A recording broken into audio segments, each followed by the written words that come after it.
Hello friends, આજે હું લઈને આવી છું તલની ચીક્કી। તેના માટે મેં અહીંયા 1 વાટકો જેટલા સફેદ તલ લીધા છે અને 1 વાટકો જેટલો ચીક્કીનો ગોળ આવે છે ને તે લીધો છે। મેં અહીંયા એક પેન લીધું છે, તેને ગેસ ઉપર મૂકી દીધું છે અને ગેસની ફ્લેમને અત્યારે મીડિયમ રાખેલી છે। હવે આપણે બધા તલ ઉમેરી દેવાના છે અને તલને સારી રીતે શેકી લેવાના છે। તમે અહીંયા જોઈ શકો છો કે તલ આપણા બધા ચટક ચટક થઈ અને શેકાઈ ગયા છે। મેં અહીંયા પ્લેટફોર્મ પર 1 ચમચી જેટલું તેલ ઉમેરી દીધું છે। હવે આપણે ચીક્કીને વણવા માટે પ્લેટફોર્મ ઉપર તેલને આ રીતે આપણે ગ્રીસ કરી લેવાનું છે। ગેસ ઉપર ફરી પાછું આપણે પેન મૂકી દીધું છે અને પેનમાં આપણે 1 વાટકો જેટલો ગોળ ઉમેરી દીધો છે। હવે આપણે ગોળને અહીંયા માઇલ કરવાનો છે અને અહીંયા ગોળની પાઈ લેવાની છે।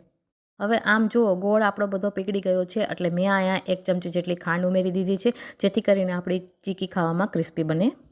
હવે ગોળનો કલર થોડોક ચેન્જ થઈ ગયો છે એટલે મેં અહીંયા વાટકામાં પાણી ઉમેરી દીધું છે અને હવે આપણે ગોળના 1-2 ટીપા ઉમેરી અને ચેક કરી લેશું। તો તમે જુઓ, હું અહીંયા તમને હાથમાં લઈ અને આ રીતે બતાવું છું। આપણો ગોળ હજી 2 ટુકડા નથી થતા, ગોળ અહીંયા ખેંચાય છે એટલે હવે આપણે 1 થી 2 મિનિટ સુધી ગોળને વધુ પકાવી અને આપણે ગોળની પાઈ તૈયાર કરી લેશું। હવે 1-8 મિનિટ જેટલો સમય વીતી ગયો છે એટલે ફરી પાછા મેં ગોળના ટીપા પાણીમાં ઉમેરી દીધા છે અને હવે ફરી પાછા હું 2 ટુકડા કરું છું। તો તમે અહીંયા જોઈ શકો છો કે આપણો પાઈ તૈયાર થઈ ગઈ છે। જુઓ, કેટલા 2 ટુકડા સરળતાથી થઈ ગયા છે।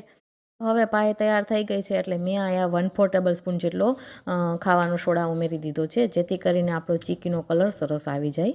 હવે આપણે સોડા અને પાઈને સરસ રીતે મિક્સ કરી દઈએ અને હવે ત્યાર પછી અહીંયા બધા તલ પાઈમાં આપણે ઉમેરી દઈએ અને હવે આપણે તલ અને પાઈને સરસ રીતે મિક્સ કરી અને ચીક્કીને તૈયાર કરી લઈએ। તો ચીક્કી તૈયાર થઈ ગઈ છે એટલે હવે આપણે તેલ લગાડેલા પ્લેટફોર્મ ઉપર ચીક્કીને ઉમેરી દઈએ। ચીક્કી આપણી ઉમેરાઈ ગઈ છે એટલે હવે આપણે રોટલી વણવાના બેલણ ઉપર તેલ લગાડી અને ચીક્કીને સારી રીતે વણી લઈએ। તો મિત્રો, તમે જોઈ શકો છો કે તૈયાર થઈ ગઈ છે આપણી ઉત્તરાયણ સ્પેશિયલ તલની ચીક્કી। તો તમે પણ આ રીતે એકવાર ચોક્કસથી ટ્રાય કરજો। જો રેસીપી પસંદ આવી હોય તો ચેનલને લાઇક અને સબસ્ક્રાઈબ કરી અને બેલ આઇકન દબાવવાનું ભૂલતા નહીં।